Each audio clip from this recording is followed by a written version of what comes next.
Welcome back. This took forever. Technically, podcast slash YouTube.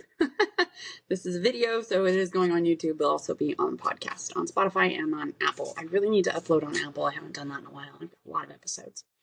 Anyways, welcome back, everybody. Okay, so we're going to talk about some of the stuff that happened to me during this spiritual awakening. I don't know what else to call it, so that's what I'm going to call it, as I finally realized I had a soul, and it kind of came online.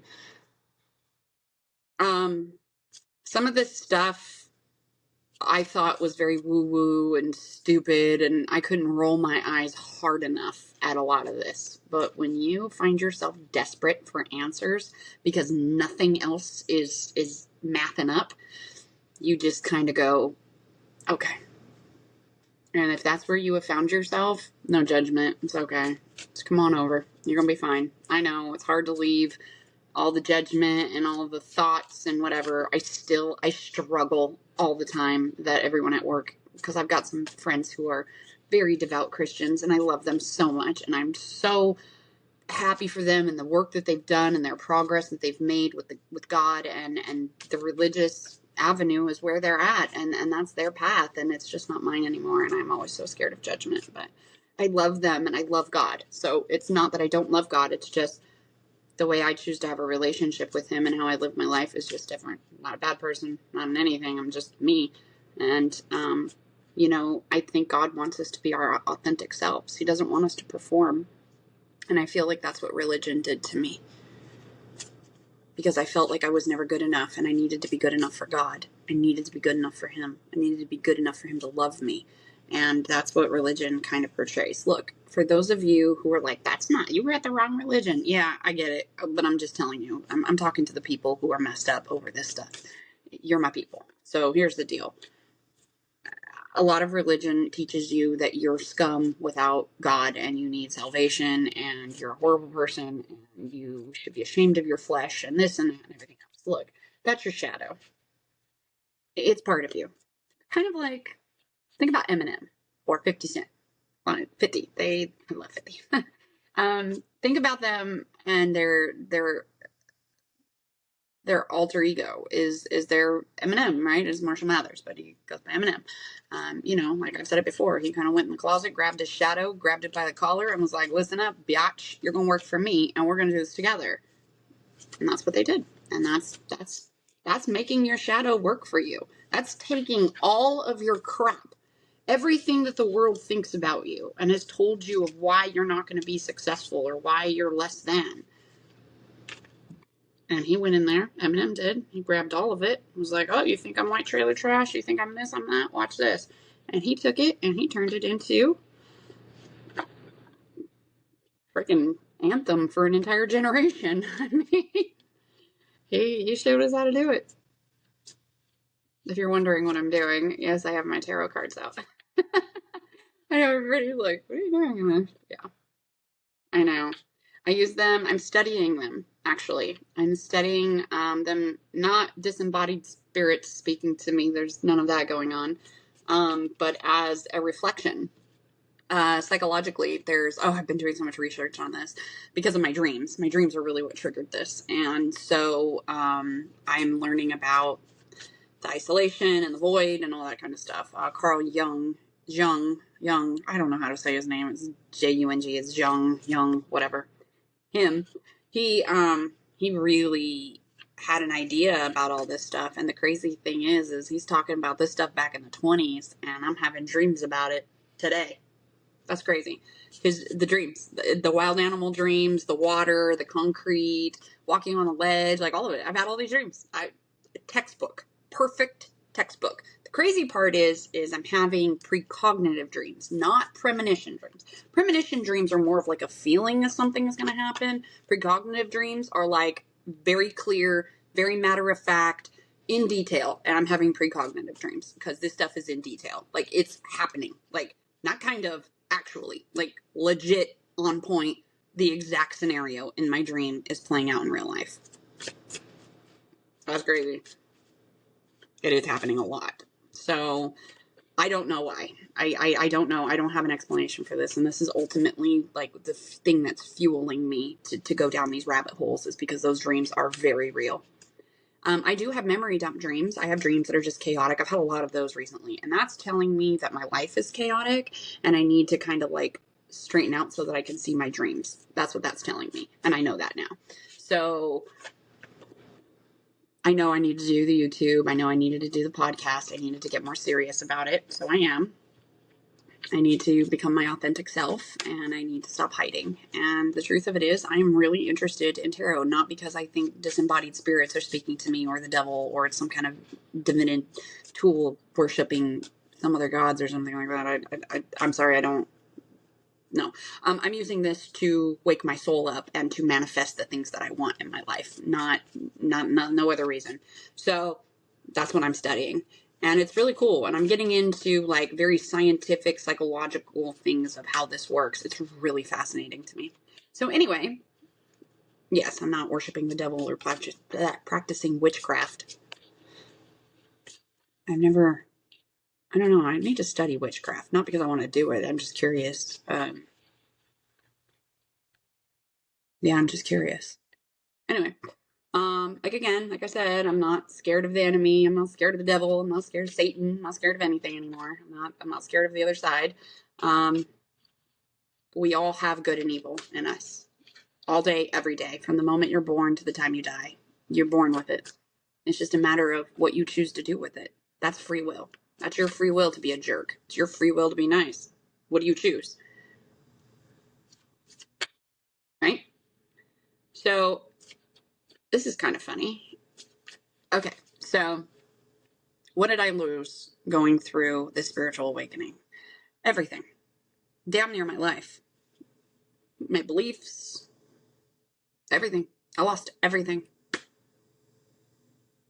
Damn near my sanity. But that's okay. It all came back. I lost my creativity. Everything left. It was very scary. And being a creative person, that's terrifying.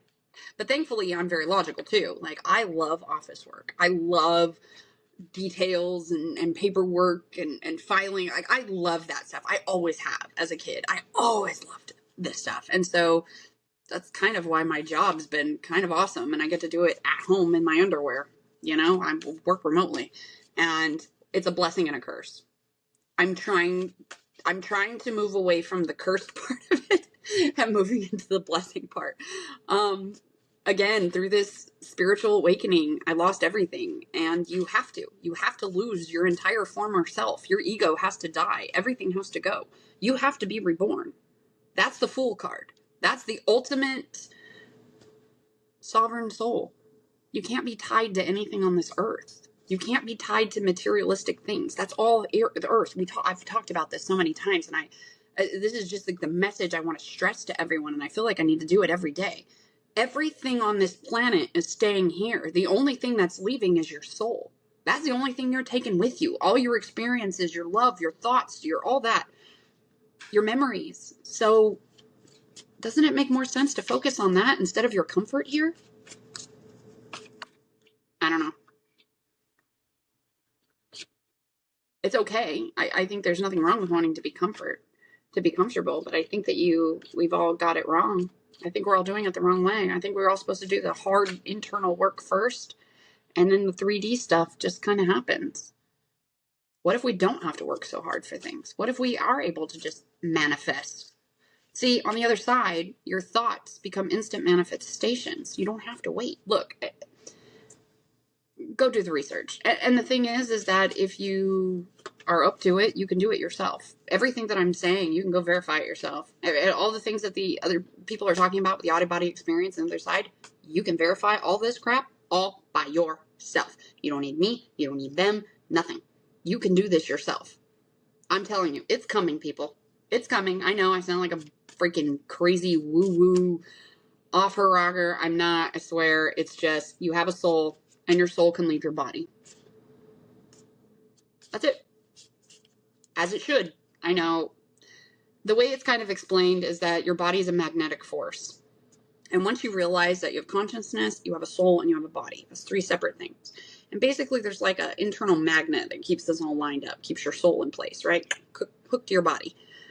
you gotta be able to unhook, and then your soul can go and figure things out, and you can figure out the truth. And look, if you don't believe it, it's cool. I'm not here to tell you to believe it or not. I really don't give a damn who believes it or not, because once you get to this point, you're just like, cool, man. It's not about arguing. It's not about defending your spot. It's not about anything. I'm sure there's gonna be 1,000 people in there. You're cool, man. I don't care. Anyway, I'm just here to help the people who are struggling, who are going through what I went through. And it was terrible, and it's lonely. It's very lonely. And it's okay if you just feel like, and the whole world has just abandoned you. And you're like, I must be a terrible person. I must be scum of the earth for all of these people who I loved. These people who were a huge part of my life. They just all up and abandon you, and everybody's just gone. Don't take it personal. Honestly, it really isn't. And if you stop reaching out to people, I dare you all, just check out of social media for 2 months. Don't contact anyone. Don't talk to a soul, and see what happens. You'd be very surprised. You'd be surprised at how many people just reach out to you when they want something. Yeah. And once you start doing that, that leaves room for true connections, true, genuine people to come into your life, because they'll just show up. And they won't be taking from you all the time. Like, it'll be mutual, maybe sometimes it's just nothing. Maybe you just bring each other companionship. But if somebody's just constantly bringing you stress and headaches, why are you with them? Why are you hanging out with them? Why are you talking to them? Why are you dating them? Why are you married to them? Sorry. That's how I feel about it. And I know all the religious folks and so, you have to, look, when you realize that the other person is not going to change, that's it. That is, when you have that realization, it's time to go. You're going to sit there longer. You're going to sit there and you're going to wait and you're going to wait and you're going to reason and you're going to make all the excuses in the world of why you can't move on, why you can't go, why you can't do this, why you can't do that. And eventually you'll get sick and tired of making all those all those excuses of why you can't. And in your head, it's like, oh, I will be making a mistake if I do this. It's a mistake if I do this. It's a mistake. No, the reason you think it's a mistake is because the outside world is telling you that you're responsible for everybody else's feelings. You're responsible for your husband's feelings. You're responsible for your kids' feelings. You're responsible for how everybody else feels about stuff is probably what you're carrying. Most people are. And guess what? It doesn't matter. Make yourself happy, because none of these people are worried about how you feel. Surprise, you're probably the empath, sitting around a bunch of narcissistic jerks. Yeah. And it's unfortunate.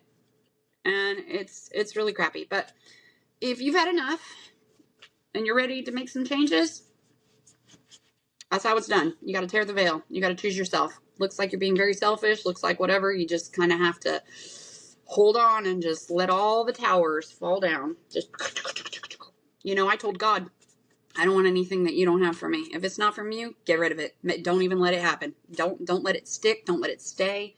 I don't want it. And that's exactly what he did. But my goodness, has it been painful. Oh, it's been horrible. But it's all been for my good. That's the crazy part. That's how you know.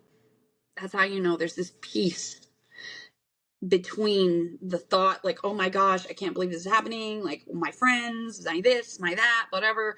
But my soul is just like, even keel. My brain's going crazy. Absolutely. Like, what are you doing on YouTube? Everyone's going to see you. What if somebody recognizes you? Everyone's going to think you're a freak. Everyone's going to think you're into devil worshiping. Blah, blah, blah. I don't care anymore. I just don't care. I don't worship the devil. None of these people sleep in my bed or pay my bills. So, sorry. I'm moving on with my life and doing what I want to do. And this is my spot on the internet. If you don't like it, skedaddle. Okay. Spiritual awakening. Lots of things lost. Oh, man, so much lost. So many things changed, too. And I had to just get over it. I became a vegetarian, not because I wanted to. I've never really been crazy about eating meat, but it became repulsive. And that probably caught me off guard the most.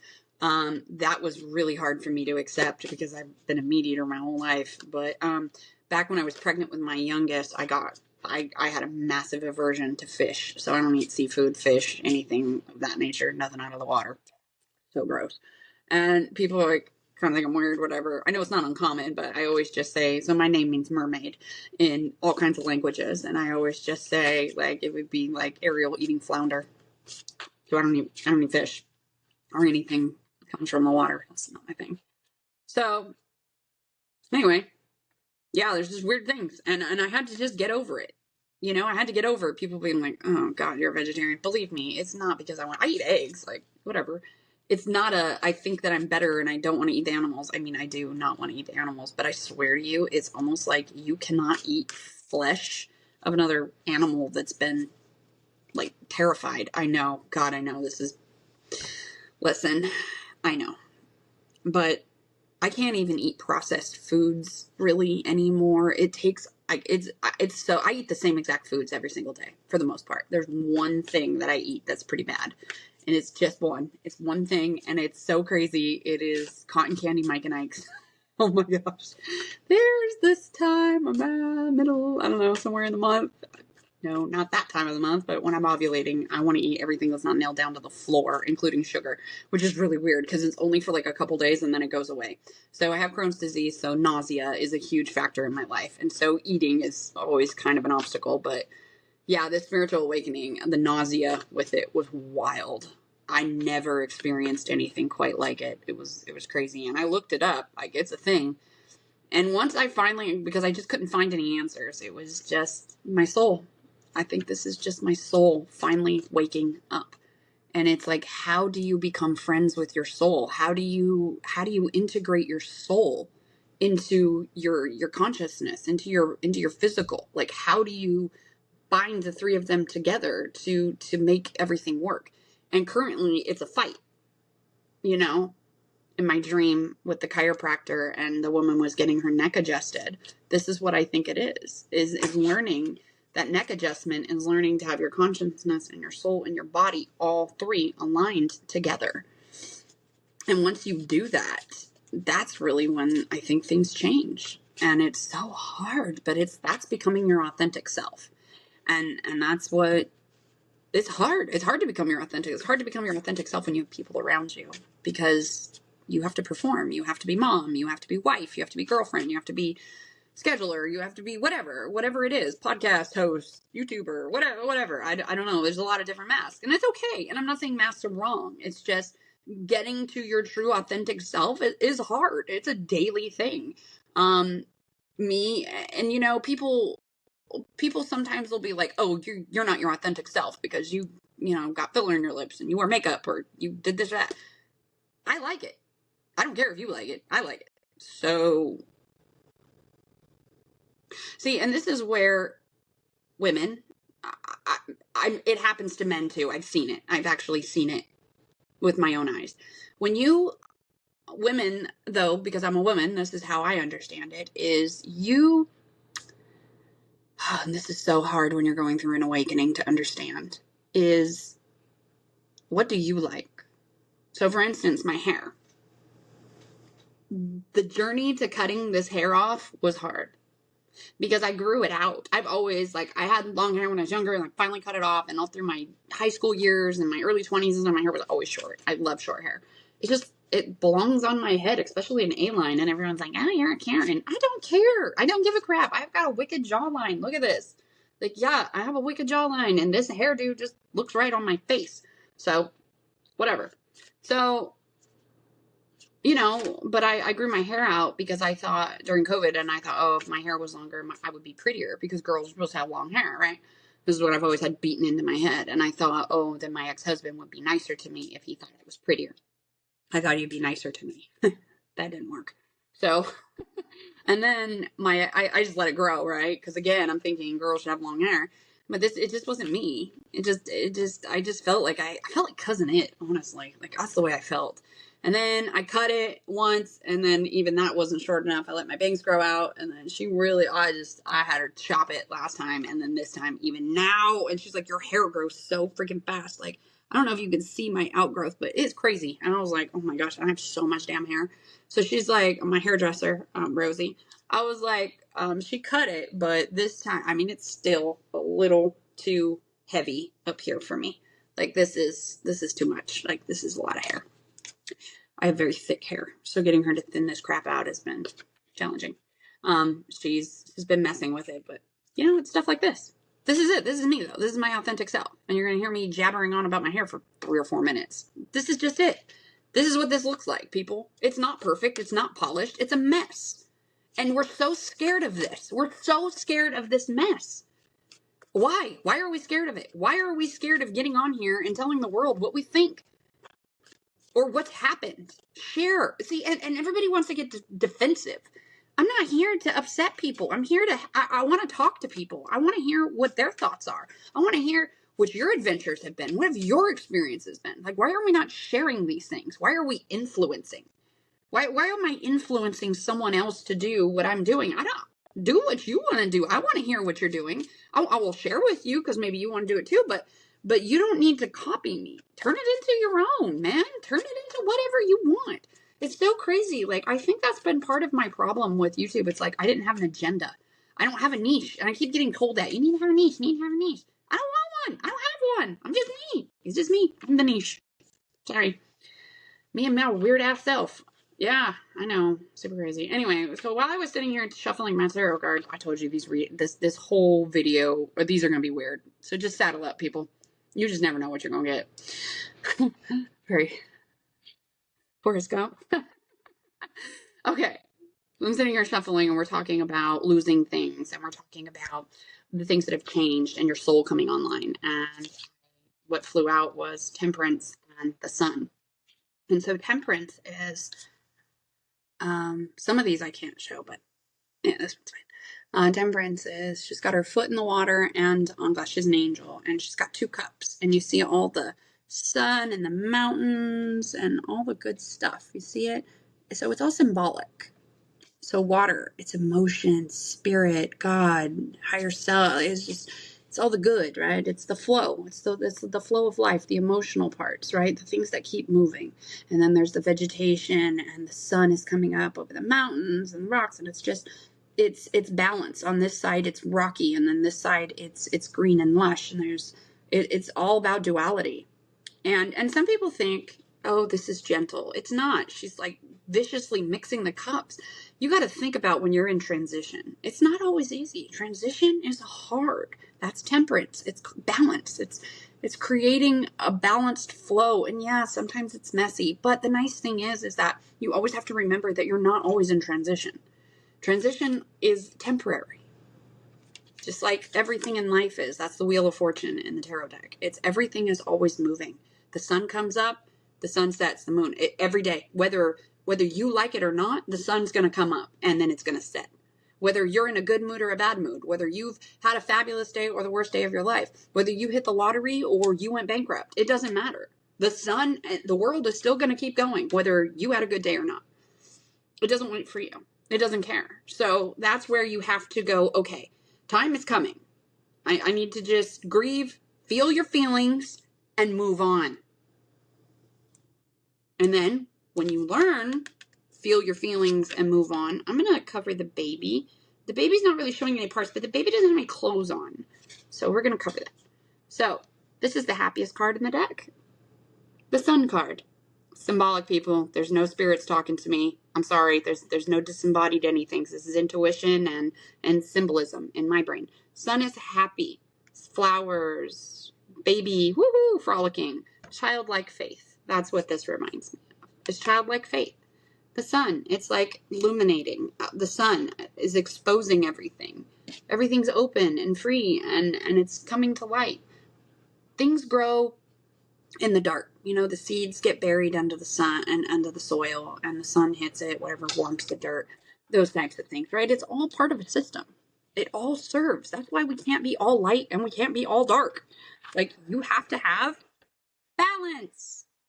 Like I said, we're all good. We're all evil. We're all good. We're all bad. We're all light. We're all dark. We all have positive and negative energy. It's just what you choose to pull out of your toolbox every day. That's where the difference comes in. And that's why you use tarot, is to work through these things and to get past stagnant and have a breakthrough. And it's specific to you. You know, it's so specific to you. It could be something I say. It could be something you, whatever. Maybe you, I don't know. I don't really know. But yeah, it's about overcoming and freeing your soul. It's called the Fool's Journey. We're gonna do a whole thing on tarot because I am so interested in it and I'm so like the psychological stuff of it. I've been doing a lot of reading and I've been looking at the different ways that tarot has been used through history and stuff. Oh, so fascinating. So much cool stuff. Anyway, yeah. All right, folks. I'm gonna go take my dog for a walk after I put some pants on. And I'll be back later, okay? Have a wonderful afternoon. Bye.